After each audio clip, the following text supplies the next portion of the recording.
സഹോദര, ഒരു നിമിഷം. തിരക്ക് പിടിച്ച ജീവിതയാത്രയിലാണെന്നറിയാം. എങ്കിലും ചോദിച്ചോട്ടെ, അള്ളാഹു നമുക്ക് അനുഗ്രഹമായി നൽകിയ നമ്മുടെ ദീനിനെക്കുറിച്ച് താങ്കൾക്ക് എന്തറിയാം? എന്തുമാത്രം അറിയാം? നമ്മുടെ സ്രഷ്ടാവും പരിപാലകനുമായ അള്ളാഹുവിനെക്കുറിച്ച്, നമ്മുടെ ലക്ഷ്യമായി കണക്കാക്കുന്ന സ്വർഗത്തെക്കുറിച്ച്, നമ്മൾ ഭയക്കുന്ന, രക്ഷപ്പെടാൻ ആഗ്രഹിക്കുന്ന നരകത്തെക്കുറിച്ച്, നമ്മളുടെ വിശ്വാസ ദൃഢത അളക്കുന്ന ഖലാ ഖദറിനെക്കുറിച്ച്, ഇങ്ങനെ എത്രയെത്ര വിഷയങ്ങൾ. വേദഗ്രന്ഥങ്ങൾ, റിസാലത്ത്, മലക്കുകൾ, ഖബർ ജീവിതം, മഹ്ശറ, വിചാരണ, പാപപരിഹാരം, നമസ്കാരം, സക്കാത്ത്, നോമ്പ് തുടങ്ങി നമ്മൾ നിർബന്ധമായും പഠിക്കേണ്ടതും മറ്റുള്ളവർക്ക് പഠിപ്പിക്കേണ്ടതുമായ ഒരുപാട് വിഷയങ്ങൾ.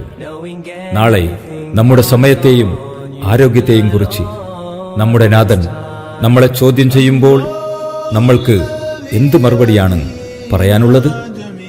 സമയമില്ലായിരുന്നുവെന്നാണോ? അവസരമുണ്ടായിരുന്നില്ല എന്നാണോ? അതോ സാമ്പത്തികമില്ലായിരുന്നുവെന്നാണോ?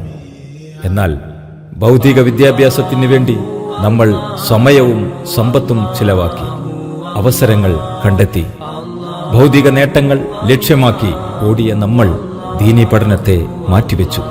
ഇങ്ങനെ എത്ര നാൾ? ഒരുങ്ങണ്ടേ നമ്മുടെ മടക്കയാത്രക്ക്? ഇനി ഒരവസരം കൂടി ലഭിക്കാത്ത ഈ ഹ്രസ്വ ജീവിതത്തിൽ തന്നെ മനസ്സിലാക്കണ്ടേ നമ്മുടെ വിശ്വാസകാര്യങ്ങളും കർമാനുഷ്ഠാനങ്ങളും ആഴത്തിൽ തന്നെ. അതിനാഗ്രഹമുള്ളവർ തന്നെയാണല്ലോ നമ്മൾ. അതിന് തെളിവാണല്ലോ നമ്മൾ പഠിക്കുവാൻ വേണ്ടി വാങ്ങിച്ചുകൂട്ടിയ ഇസ്ലാമിക ഗ്രന്ഥങ്ങളും ഡൗൺലോഡ് ചെയ്തു വച്ചിട്ടുള്ള പ്രഭാഷണങ്ങളും. അതിൽ ഭൂരിഭാഗവും ഒരു പ്രാവശ്യം പോലും മറിച്ചു നോക്കാതെ അല്ലെങ്കിൽ കേൾക്കാതെ നാം സൂക്ഷിച്ചു വച്ചിരിക്കുന്നു. എന്തുകൊണ്ട്? നാം മനസ്സിലാക്കിയിട്ടുണ്ടോ നമ്മുടെ കൂട്ടുകാരനായ നമ്മുടെ ജന്മശത്രുവിനെ? അവന്റെ കുതന്ത്രങ്ങളെ അതിജീവിച്ചു ദീൻ പഠിക്കാൻ താങ്കൾ തയ്യാറാണോ?